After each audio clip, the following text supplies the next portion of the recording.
Hey guys, welcome to Sai Sharma jobs notifications. और आज हम बात करेंगे। देखो, आज इस बार जो आपका CSI या नेट का एग्जामिनेशन हुई है जस्ट अभी 1-2 मंथ पहले, इस एग्जामिनेशन में एक क्वेश्चन आया था। Which one of the following statements correctly explain the function of a GTPase activating protein GAP gap in the regulation of the heterotrimeric G protein in plants.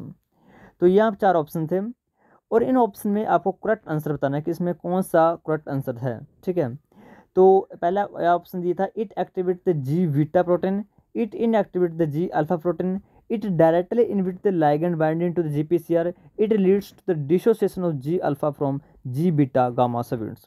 देखो, और ये 2 मार्क्स का क्वेश्चन था, वो बहुत ही ज़्यादा इजी क्वेश्चन है ये।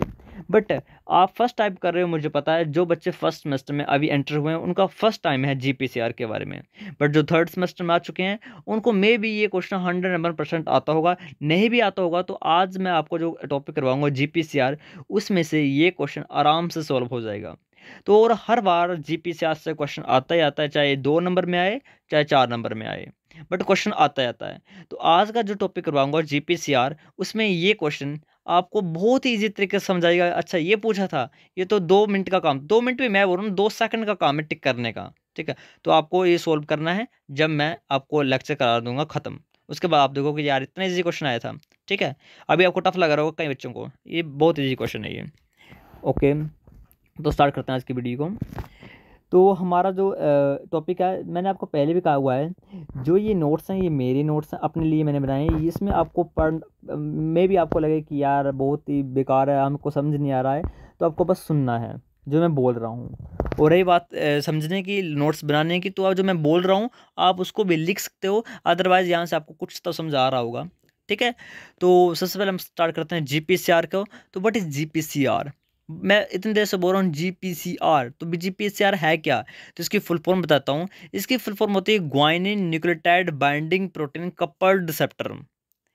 यानी एक ऐसा रिसेप्टर जिसके साथ एक ग्वाइनिन न्यूक्लियोटाइड बाइंडिंग प्रोटीन लगी होगी, उस रिसेप्टर को हम GPCR बोलते हैं।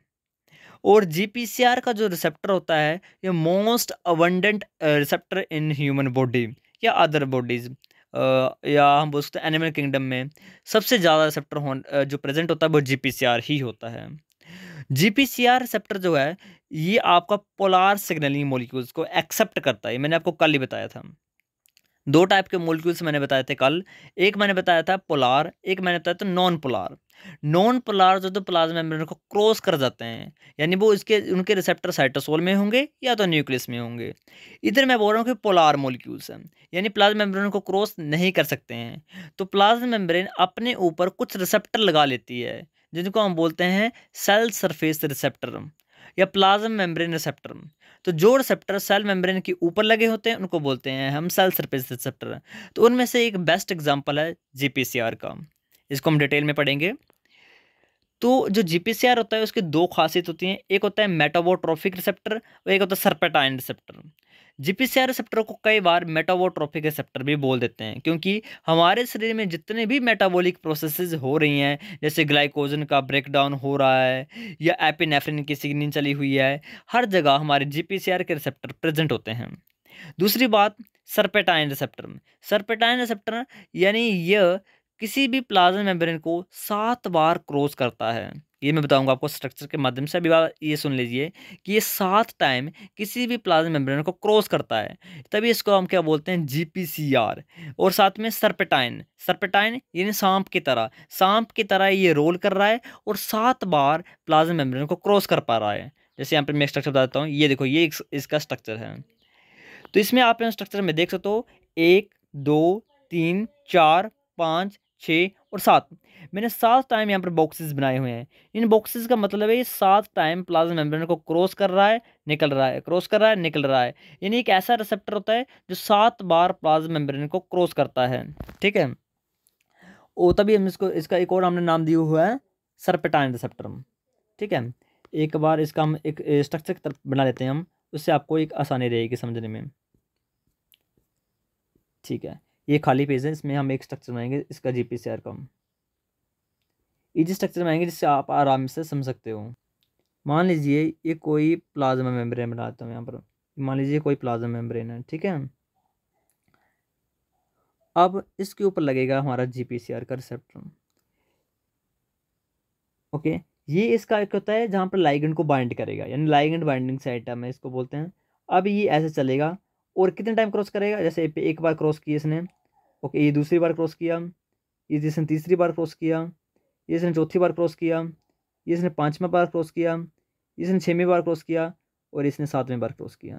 और ये इसको होगा सी टर्मिनस, ये होगा इसका एन टर्मिनल।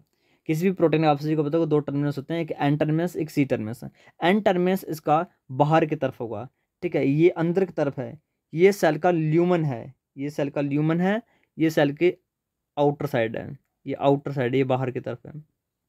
ओके, तो सिंपल स्ट्रक्चर है, एन टर्मिनस बाहर की तरफ है, सी टर्मिनस अंदर की तरफ है, और इस 7 टाइम प्लाज्मा मेम्ब्रेन को क्रॉस कर रहा है। लाइगेंड बाइंडिंग साइड इसकी बाहर की तरफ, इधर लाइगेंड बाइंड करेगा। बस अभी तक आपको इतना समझना है, अब आगे पढ़ेंगे धीरे धीरे हम। अभी ये सिंपल स्ट्रक्चर जीपीसीआर का। ओके, अब हम चलते हैं अगेन ऊपर। ओके, अब यहाँ पर देखो ये स्ट्रक्चर हो गया ना। अब एन टर्मिनस जो होगा is a ligand binding site, मैं आपको दिखाइए एन टर्मिनस पर लाइगेंड बाइंड करता है, और आल्सो अटैच विद कार्बोहाइड्रेट यानी ग्लाइकोसाइलेटेड। और दूसरी बात, एक बात और बता दूं मैं, ये जो एन टर्मिनस होता है यहाँ पर लाइगेंड तो बाइंड करेगा, यहाँ पर लाइगेंड तो बाइंड करेगा, साथ में ये ग्लाइकोसाइलेटेड भी होती है। ग्लाइकोसाइलेटेड मीन्स यहाँ पर कुछ कार्बोहाइड्रेट्स की मोइटीज प्रेजेंट होती हैं, यानी कार्बोहाइड्रेट्स लगा होता है, तो इसको हम बोलते हैं glycosylated N terminus GPCR. Okay, ये वर्ड याद रखना। उसके बाद यहाँ नीचे देखो सिंगल हेलिक्स है, कोई ये 7 बार तो क्रॉस कर रहा है, बट कोई ये अलग अलग प्रोटीन नहीं है, ये एक ही प्रोटीन है, बट 7 टाइम क्रॉस कर, जैसे मैंने डायग्राम बनाया था ना, ऐसे 1 टाइम 2 टाइम 3 4 टाइम, ऐसे 7 टाइम एक ही प्रोटीन बार बार बार बार घूम रही है, ठीक है। प्लाज्मा मेम्ब्रेन को क्रॉस नहीं कर रही है, निकल रही है, क्रॉस कर रही है, निकल रही है, और 7 टाइम ये क्रॉस कर रही है प्लाज्मा मेम्ब्रेन को। तो ये सिंगल हेलिक्स प्रोटीन होती है, 7 टाइम प्लाज्मा मेम्ब्रेन को क्रॉस करती है। और अब आती है हमारी खासियत, इस जीपीसीआर की खासियत अभी स्टार्ट हो गई है। इस जीपीसीआर को क्या बोलते हैं, जी प्रोटीन कपल्ड। हमने क्या बोला था, जी प्रोटीन कपल्ड, मतलब अब इसके सी टर्मिनस पर जी प्रोटीन लगी होगी। यहाँ पे आपको डायग्राम पर दिख रही है, ठीक है, डायग्राम में ध्यान से देखना, ये आपको इसकी जी प्रोटीन दिख रही है। जी प्रोटीन, आपके जी प्रोटीन देख रहे हो ना, अल्फा बीटा गामा, ये 3 सब यूनिट होते हैं जी प्रोटीन के। कौन से सब यूनिट होते हैं, अगेन मैं बात कर रहा हूँ, अल्फा बीटा और गामा। और अल्फा के साथ एक जीडीपी भी अटैच आपको यहाँ पर दिख रहा है। अल्फा के साथ आपको यहाँ पर देखो, यहाँ ध्यान से देखना, आपको यहाँ पर एक जीडीपी भी एक अटैच हुआ दिख रहा है आपको, ठीक है, ये वाला। तो इसकी क्या खासियत है, ठीक है, अल्फा सब यूनिट के साथ जीडीपी क्यों अटैच है, इसके बारे में ही ग्रेट बात है, और यही क्वेश्चन पूछा गया था, ठीक है, जो मैंने आपको स्टार्टिंग में क्वेश्चन बताया है। तो अभी तक हम दोबारा रिवाइज कर लेते हैं। एक जीपीसीआर रिसेप्टर है जो 7 टाइम प्लाज्मा मेम्ब्रेन को क्रॉस कर रहा है, इसका एन टर्मिनस बाहर की तरफ है, सी टर्मिनस अंदर की तरफ है। एन टर्मिनस पर लाइगेंड बाइंड करेगा, सी टर्मिनस पर एक प्रोटीन अटैच होती है जिसको बोलते हैं जी प्रोटीन, और जी प्रोटीन के 3 सब यूनिट होते हैं, अल्फा बीटा गामा, और अल्फा सब यूनिट के साथ जीडीपी अटैच है। बस इतना अभी तक आपको पढ़ाया है, इतना आपको समझाना चाहिए। उसके बाद नीचे चलते हैं हम। अब देखो नीचे मैंने क्या बोला है कि जी प्रोटीन कपल्ड है जिसके 3 सब यूनिट हैं, ठीक है। अब एक और खासियत अभी बात याद रखना, जीडीपी अटैच है यानी वो इनएक्टिव स्टेट है, ठीक है। GDP state is a inactive state, ये लाइन बहुत इंपॉर्टेंट है, इस लाइन को आप रट लेना किसी भी हाल में। ग्रेट समझने के बाद हम बाद में समझेंगे, बट अभी आप ये समझ लो, जीडीपी जब भी अटैच होगा यानी रिसेप्टर हमारा इनएक्टिवेट है। रिसेप्टर कैसा है, इनएक्टिवेट है। जब भी जी प्रोटीन के साथ जीडीपी अटैच होगा, और जब भी जीटीपी अटैच होगा तो वो एक्टिव स्टेट में आ जाएगा। अभी कैसा स्टेट में है, इनएक्टिव स्टेट में, यानी अभी जीडीपी अटैच है। अभी देखो, तो जो जो जी प्रोटीन का हमने बात की है, असल में वो होती क्या है। तो जी प्रोटीन 2 टाइप की होती है, एक होती है स्मॉल जी प्रोटीन, एक होता है लार्ज जी प्रोटीन। अगर मैं स्मॉल जी प्रोटीन की बात करूं तो हमारे बहुत सारे शरीर में काम चला हुआ है, वहाँ पर स्मॉल जी प्रोटीन काम करती है। स्मॉल जी प्रोटीन में कुछ एग्जांपल हैं, आपको बस रट लेने हैं, याद रखने हैं अभी के लिए, धीरे धीरे धीरे धीरे ये सिलेबस में आते जाएंगे, आपको याद आते रहेंगे। पहला है रैन, RAN, रैन। रैन न्यूक्लियस में प्रोटीन को आदान और प्रदान करवाता है। रैप, रैब जो होता है वो बेसिकल का फ्यूज़न करवाता है। ARF एंड SAR1 ये बेसिकल की फॉर्मेशन करवाता है। रहो एंड रॉक ये साइटोस्केलेटन बनाने में काम करता है। राश रास एक सिग्नलिंग मॉलिक्यूल है जो राश मैप काइनेस पाथवे आप पढ़ोगे आगे। और EFTU आपके ट्रांसलेशन में जब प्रोटीन बनती है तब यूज़ आएगा, जब GTP के साथ बाउंडेड होता है वो। अब हम पढ़ रहे हैं जी प्रोटीन है क्या। तो GPCR और जी प्रोटीन अलग अलग हैं। GPCR एक रिसेप्टर है, उस रिसेप्टर के साथ छोटी सी प्रोटीन अटैच है, उसको बोलते हैं जी प्रोटीन। और स्मॉल जी प्रोटीन की खासियत तो ये सिंगल सब यूनिट की बनी होती है, बट लार्ज सब यूनिट 3 सब यूनिट की बनी होती हैं, जिसमें हमने अभी डिस्कस कर लिया है अल्फा बीटा गामा। और ये कैसे होते हैं हिट्रो ट्राइमेरिक। ठीक है, अब चलते हैं हम मेन मुद्दे पर हमारे, वो है absence of ligand and presence of ligand. Ligand के आने से क्या होगा और लाइगेंड के नहीं आने से क्या हो रहा है। पहली बात है लाइगेंड नहीं है। आप यहाँ पर रिसेप्टर देख सकते हो, जो मैंने रिसेप्टर यहाँ पर बनाया हुआ है कुछ खास नहीं बना हुआ है, बट आप यहाँ देख सकते हो इस रिसेप्टर में देखना कोई भी लाइगेंड प्रेजेंट नहीं है। तो जी प्रोटीन को देखो, जी प्रोटीन कैसी है, जी प्रोटीन के साथ GDP बाउंडेड है। और अल्फा बीटा गामा तीनों साथ में जुड़े हुए हैं। अल्फा भी बीटा भी गामा भी तीनों साथ में जुड़े हुए हैं। और कौन सी स्टेट मैंने यहाँ पर लिखी हुई है, कौन सी स्टेट मैंने यहाँ पर लिखी हुई है, जब ये लाइगेंड नहीं आया तो मैंने क्या लिखा है, इनएक्टिव स्टेट है। कैसी स्टेट है, इनएक्टिव स्टेट है ये। तो when no ligand comes receptor not active, receptor active नहीं होता है, and G protein is also inactive and by bounded with GDP molecule. ठीक है, सिंपल बात है। अब चलते हम थोड़ा सा नीचे। मान लीजिए लाइगेंड आ गया।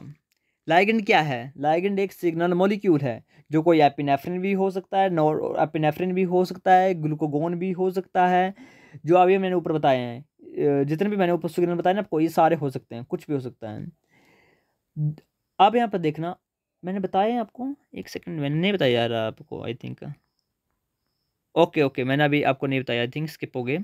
अब देखो इसमें एपिनेफ्रिन, नोरेपिनेफ्रिन जो रिसेप्टर के साथ बाइंड करते हैं। अब क्वेश्चन आ सकता है कि GPCR के लाइगेंड कौन कौन से हैं, तो आपको याद रखना है, एक होता है एपिनेफ्रिन, एक होता है नोरेपिनेफ्रिन, एक होता है ग्लूकागोन, एक होता है आपका एसिटाइलकोलिन, एक LH, एक आपका सीरोटोनिन, एक IgE रिसेप्टर, एफ मेप्टाइड, ओडोरस यानी जो आप स्मेल करते हो, या आप हम बोल सकते हो आपको जो टेस्ट आ रहा है, ठीक है, टेस्ट के रिसेप्टर हो गए, स्मेल के रिसेप्टर होंगे, लाइट के रिसेप्टर हो गए, या फाइट एंड फ्राइट के रिसेप्टर हो गए, सारे हमारे GPCR ही होते हैं। जब इनमें से कोई भी लाइगेंड आएगा तो हमारा GPCR एक्टिव होगा। और एक्टिव होगा तो कौन सा एक्टिविटी शो करेगा, जैसे ही लाइगेंड आया, यहाँ पर आप दिख रहा है आपको यहाँ पर दिख रहा है, जैसे यहाँ पर लाइगेंड आया, यहाँ पर देखिए आप, जैसे यहाँ लाइगेंड आया, आपका यहाँ पर जी प्रोटीन कपल्ड रिसेप्टर एक्टिव हो गया। ठीक है, रिसेप्टर हमारा एक्टिव हो गया। और एक्टिव हुआ तो हमारा एक्टिव होने की वजह क्या है, कैसे एक्टिव हुआ। एक्टिव हमारा जैसे लाइगेंड बाइंड हुआ, ये GPCR बिहेव करेगा गैफ, GEF। क्या बिहेव करेगा, GEF बिहेव करेगा। गैफ हम पढ़ेंगे असल में गैफ होता क्या है, बट कैसे बिहेव करेगा, गैफ बिहेव करेगा। और गैफ बिहेव करेगा तो यहाँ पर ये GDP को रिमूव करेगा और GTP को अटैच करेगा, बस इतनी बात है। GDP bounded state is in active state, but जैसे ही यहाँ पर क्या अटैच हुआ, हमारा GTP अटैच हो गया और GDP रिमूव हो गया, तो हम बोलेंगे ये एक्टिव स्टेट आ गई। और एक्टिव स्टेट में अल्फा और बीटा गामा आपस में अलग अलग हो जाते हैं, अल्फा अलग हो जाता है और बीटा गामा दोनों अलग हो जाते हैं। यहाँ पर डायग्राम आपको दिख रहा है। और एक्टिव स्टेट में क्या है, GTP लगा हुआ है, नॉट GDP। और GTP की फुल फॉर्म होती है आपकी, आप सभी को पता होगा। और GTP को किया किसने, ये सारी एक्टिविटी किसने, खुद रिसेप्टर ने। और रिसेप्टर जब ये एक्टिविटी करता है तो इसको हम बोलते हैं गैफ, गैफ यानी GEF। GEF की फुल फॉर्म होती है guanine nucleotide exchange factor. Exchange factor यानी एक्सचेंज कर रहा है, GDP की जगह GTP अटैच करवा रहा है। और GTP is active form, simple बात है, ये कुछ नहीं है ये, ठीक है। आप यहाँ पर देखो, ये सारी बात है। अब अभी तक आपको समझ नहीं आया, कोई दिक्कत नहीं है। अब जो मैंने यहाँ पर बातें लिखी हैं आपको 101% समझ आएंगी, और यही क्वेश्चन इस बार CSIR में पूछा गया था। स्टार्ट करते हैं हम शुरुआत से, भूल जाइए जो अभी तक मैंने पढ़ाया, बस सिंपल याद रखना है। GPCR हमारा प्रेजेंट है, GPCR का स्ट्रक्चर याद रखना है। नो लाइगेंड, पहली बात हमने क्या किया है, कोई भी लाइगेंड प्रेजेंट नहीं है, ठीक है। कोई भी लाइगेंड प्रेजेंट नहीं है तो GPCR हमारा क्या है, इनएक्टिव है, ठीक है। और उसको इनएक्टिवेट कौन रख रहा है, गैप, GAP, गैप। गैप जी प्रोटीन को GDP बाउंड स्टेट में रख रहा है, ये पहली बात है, सिंपल बात है। कोई भी लाइगेंड नहीं आया है, GPCR हमारा इनएक्टिव है, और GPCR इनएक्टिवेटेड तो जी प्रोटीन जो होती है जो GPCR के साथ लगी होती है, छोटी सी प्रोटीन है जिसका अल्फा बीटा सब यूनिट, 3 सब यूनिट होते हैं, अल्फा बीटा गामा, वो हमारे किसके साथ बॉन्डेड है, GDP के साथ बॉन्डेड है, यानी वो इनएक्टिव स्टेट में है। और इनएक्टिव स्टेट में रखने का काम किसने लिया हुआ है, गैप ने लिया हुआ, बस इतनी बात आपको याद रखनी है। अब दूसरी बात, लाइगेंड आ गया, लाइगेंड आ गया तो GPCR हमारा हो गया एक्टिव, GPCR हमारा एक्टिव हो गया है, तो अब जो GDP बाउंडेड जी प्रोटीन थी ना, वहाँ पे GDP रिमूव हो जाएगा और कौन अटैच हो जाएगा, GTP। अब ये काम करेगा कौन, गैफ करेगा, GEF। और गैफ कौन बिहेव करता है, हमारा रिसेप्टर है, यही गैफ बिहेव करता है। वो गैफ होता है ग्वाइनिन न्यूक्लियोटाइड एक्सचेंज फैक्टर, यानी ये ग्वाइनिन को चेंज कर देगा। और जो हमारी जी प्रोटीन थी ना, वो एक होती है GTPase स्विच प्रोटीन होती है, यानी उसके पास दो एक्टिविटी हैं, वो GDP को भी अटैच करवा सकती है, GTP को भी अटैच करवा सकती है, बट मायने करता है कि अटैच कब करवाएगी। जब लाइगेंड नहीं होगा तो वो GDP को अटैच करवाएगी, और जब लाइगेंड आ जाएगा तो वो GTP को अटैच करवाएगी। और GDP bounded state is inactive state and GTP bounded state is active form, बस ये बात समझनी है। अब यहाँ पर देखो, अब यहाँ पर देखो आपको दो मॉलिक्यूल्स दिख रहे हैं, एक दिख रहा है GDP और एक दिख रहा है GTP। अब GDP टू GTP ये कौन करेगा, गैफ करेगा, और GTP टू GDP ये कौन करेगा, गैप करेगा। गैप को कई बार हम RGS भी बोल देते हैं। अब GDP टू GTP यानी इनएक्टिव टू एक्टिव स्टेट, ये कब आएगा, जब लाइगेंड आएगा। जब लाइगेंड नहीं आ रहा है तब GTP अगेन किस में कन्वर्ट हो जाएगा, GDP में, वो कौन करवाएगा, गैप करवाएगा। ओके, अब यहाँ पर म्यूटेशन से भी कई बार क्वेश्चन आता है, हम म्यूटेशंस भी साथ में कर लेते हैं। मान लीजिए पहला loss in the function in the gap. अब आप मेरे को बताओगे, माइंड में सोचिए, बहुत ज़्यादा ध्यान कीजिए माइंड में। Loss in the function in gap, gap का फंक्शन लॉस हो गया है तो क्या होगा, गैप का फंक्शन, अभी आंसर मत पढ़िए, आंसर मैंने लिखे हुए हैं, मत पढ़िए इनको, बस सिंपल क्वेश्चन समझिए। Loss in the function in the gap, Gaff का फंक्शन लॉस हो चुका है। अब आपको ध्यान देना कि गैफ करता क्या था, गैफ करता था बाउंडेड GDP को रिमूव करता था और GTP अटैच करवाता था। अब उसका फंक्शन लॉस कर दिया गया है, तो मतलब अब वो GTP को अटैच नहीं करवा पाएगा, यानी हमारा जो लाइगेंड है, हमारा जो रिसेप्टर है, वो इनएक्टिव स्टेट में रहेगा permanent. Receptor always inactive, always वो GDP बाउंडेड ही रहेगा, क्योंकि उसकी गैप एक्टिविटी खत्म हो चुकी है।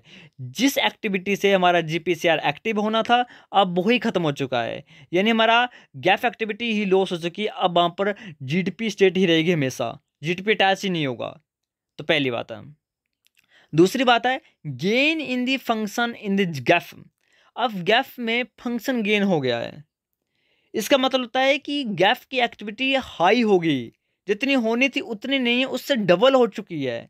तो हमारे GPCR पर क्या फर्क पड़ेगा, हमारा GPCR परमानेंट एक्टिव रहेगा, परमानेंट एक्टिव रहेगा। देखो, gain in the function of Gaff, Gaff का काम था कि GDP को रिमूव करवाना, GTP को अटैच करवाना जी प्रोटीन के घास के ऊपर। अब उसके ऊपर क्या हो रहा है, उसके ऊपर अब हमारा लगातार अटैच रह रहा है, कौन अटैच रह रहा है, हमारा GTP। और GTP state is active state है, और ये हमारा गेन द फंक्शन म्यूटेशन हो चुकी है, उसका फंक्शन गेन हो चुका है, तो वो लगातार क्या होगा, हमारा GPCR एक्टिव ही रहेगा। ओके, अब दूसरी बात चलते हैं इस तरफ, हम राइट साइड पढ़ना। अब loss in the function in the RGS या गैप। अब RGS का फंक्शन हमने कर दिया लॉस, RGS को गैप बोलते हैं। ओके, अब गैप का फंक्शन कर दिया लॉस। अब गैप का फंक्शन क्या था असल में, गैप रखता था उस जी प्रोटीन को इनएक्टिव स्टेट में, यानी जीटीपी को हटाता था और जीटीपी को अटैच करवाता था। बट अब वो नहीं करवा पाएगा क्योंकि उसका फंक्शन हो चुका लॉस, यानी अब हमारा रिसेप्टर परमानेंट एक्टिव रहेगा। ओके, अब gain in the function of the gap. अब गैप का क्या फंक्शन है? अब मैं, अब देखो, gain in the function gap, gap में फंक्शन को हाई कर दिया जाए तो क्या होगा? अब हमारा रिसेप्टर परमानेंट इनएक्टिव रहेगा क्योंकि ये परमानेंट जीटीपी यहाँ पर अटैच रहेगा। यहाँ पर कोई भी कोई भी यहाँ पर गैप एक्टिविटी नहीं होगी, कोई भी यहाँ पर जीटीपी बाउंड स्टेट नहीं आएगी क्योंकि गैप एक्टिवेट है। गैप कैसा है? Gain in the function mutation है, यानी गैप का फंक्शन बढ़ चुका है, डबल हो चुका है, यानी मोर जीटीपी अब बाउंडेड रहेगा, मोर जीडीपी बाउंडेड रहेगा, यानी मोर इनएक्टिवेशन आएगी। ओके, एक बात याद रखना, ये जो जी प्रोटीन होती है वो जीटीपी स्विच प्रोटीन है, यानी कि पास दोनों एक्टिविटी होती है, जी प्रोटीन के साथ बाउंड भी हो सकता है, ओके, और जीटीपी के साथ बाउंड हो सकता है और जीटीपी के साथ भी बाउंड हो सकता है। अब type of G alpha protein. अब जी अल्फा प्रोटीन के टाइप्स कौन कौन से होते हैं? जो हमने जी प्रोटीन पढ़ी ना, ये अल्फा बीटा वाली, इसके 3-4 टाइप्स होते हैं। एक होता है एस, एक होता है आई, एक होता है टी, एक होता है क्यू। एस का मतलब होता है कि ये एड्रेनालेट साइक्लेज को एक्टिवेट करेगा आगे जाके। आई का मतलब होता है ये एड्रेनालेट साइक्लेज को इनएक्टिवेट करेगा। टी का मतलब होता है ये एक्टिवेट करेगा फोस्फोडाइजेस्ट्रेज को। और क्यू का मतलब होता है एक्टिवेट करेगा फोस्फोलाइपेज सी बीटा को। अभी आपको समझने की जरूरत नहीं है, अभी बस ऐसे मैंने बता दिया। धीरे धीरे जब आप सिग्नलिंग करोगे तो आप सारे समझाओगे। ठीक है, अब थोड़ा सा एक बता देता हूँ मैं जी अल्फा एस के बारे में। यही मैं आज का मेरा ये टॉपिक है, मैं ओनली आपको जी अल्फा एस ही करवाऊंगा। ठीक है, अब देखो जी अल्फा एस क्या करता है? स्टिमुलेट करता है एड्रेनालेट साइक्लेज को। जैसे हमारा एड्रेनालेट साइक्लेज एक्टिवेट हुआ, ये साइक्लिक एएमपी को प्रोड्यूस करेगा और साइक्लिक एएमपी एक्ट करेगा सेकंड मैसेंजर। और जी अल्फा एस बीटा गामा, जैसे गैफ आया, गैप मैंने आपको बताया लाइगेंड बाउंड होकर जीपीसीआर का रिसेप्टर ही गैप वेव करता है। और गैप क्या करेगा? अल्फा बीटा से अलग हो जाएगा, अल्फा एक तरफ रह जाएगा और बीटा गामा एक तरफ रह जाएगा। और अल्फा क्या होगा? एक्टिव फॉर्म होगा और अल्फा के साथ क्या होगा? जीटीपी अटैच होगा। बस ये सिंपल है। अभी हम उस क्वेश्चन को सोल्व कर लेते हैं, जो क्वेश्चन मैंने बताया था आपको स्टार्टिंग में। उस क्वेश्चन को हम सोल्व कर लेते हैं, बहुत ज़्यादा ईजी क्वेश्चन था वो। अब देखिए इस क्वेश्चन को, क्या क्वेश्चन पूछा गया है?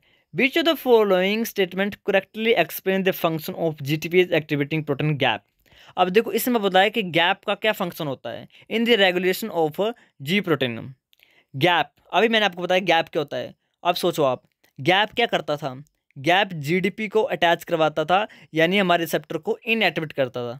पढ़िए का answer, right answer. It activate the G beta protein. क्या ये जी बीटा प्रोटीन को एक्टिवेट कर रहा है?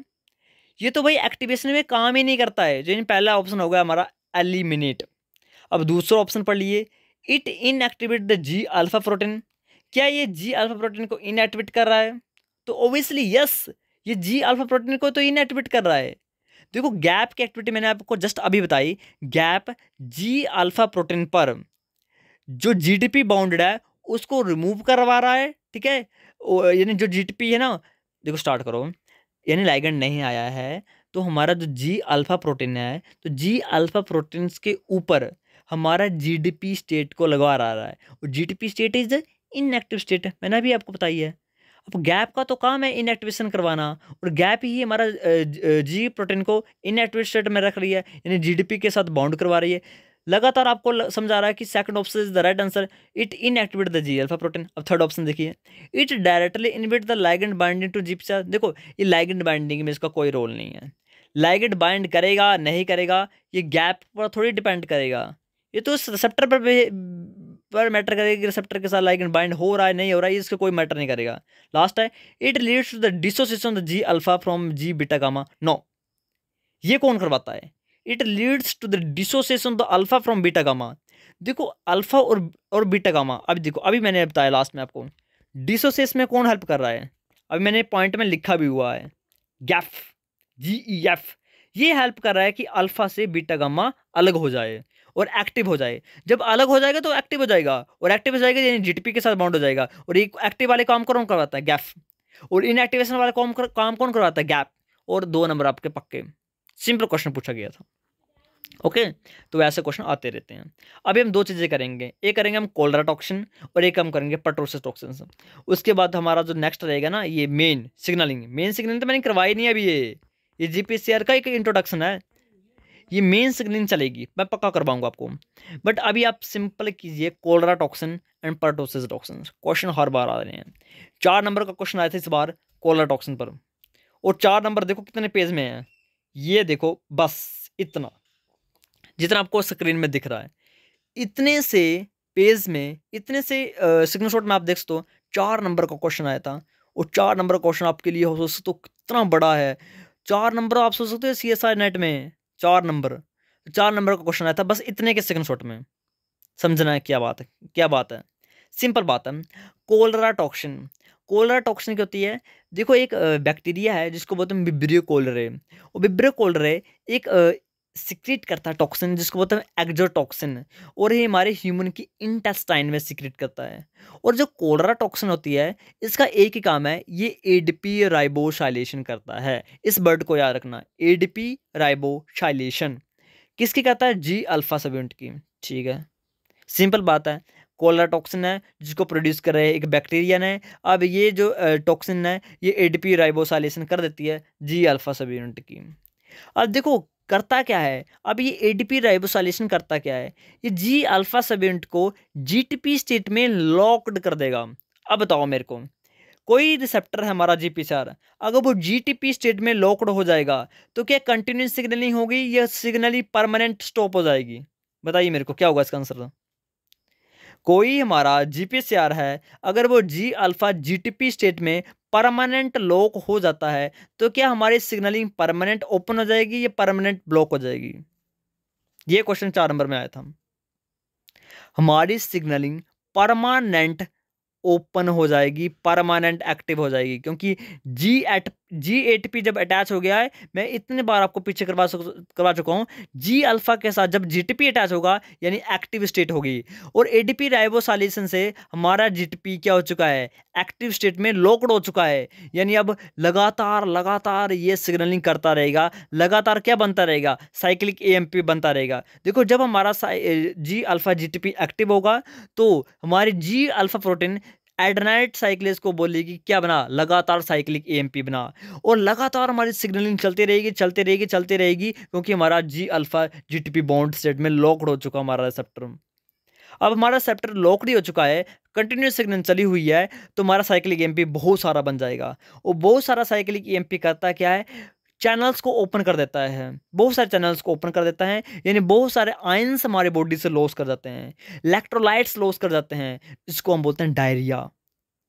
डायरिया वाटर स्टूल हम बोलते हैं इसको। आपको लगातार क्या होता है, आपके जो आपको फिजिस होते हैं आपके, उसमें लगातार वाटर स्टूल निकलता है, यानी हमारे जितने भी इलेक्ट्रोलाइट होते हैं हमारे बॉडीज के वो लूज हो जाते हैं।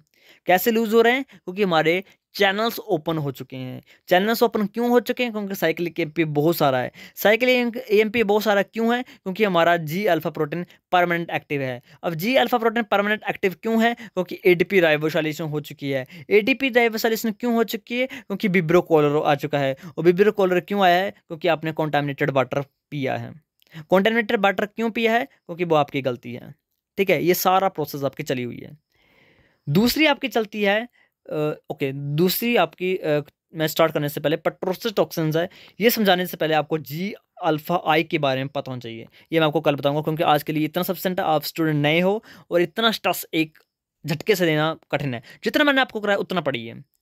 ये पीडीएफ मैंने आपको ग्रुप में भेज दिया है, ग्रुप में आप बात कीजिए और ध्यान से इसको पढ़िए। जी अल्फा से ऊपर ऊपर चीज़ें पढ़िए, जी अल्फा आई से ऊपर ऊपर चीज़ें पढ़िए, ध्यान से पढ़िए, वीडियो देखिए, ध्यान से पढ़िए, वीडियो देखो। Okay, thank you and have a nice day.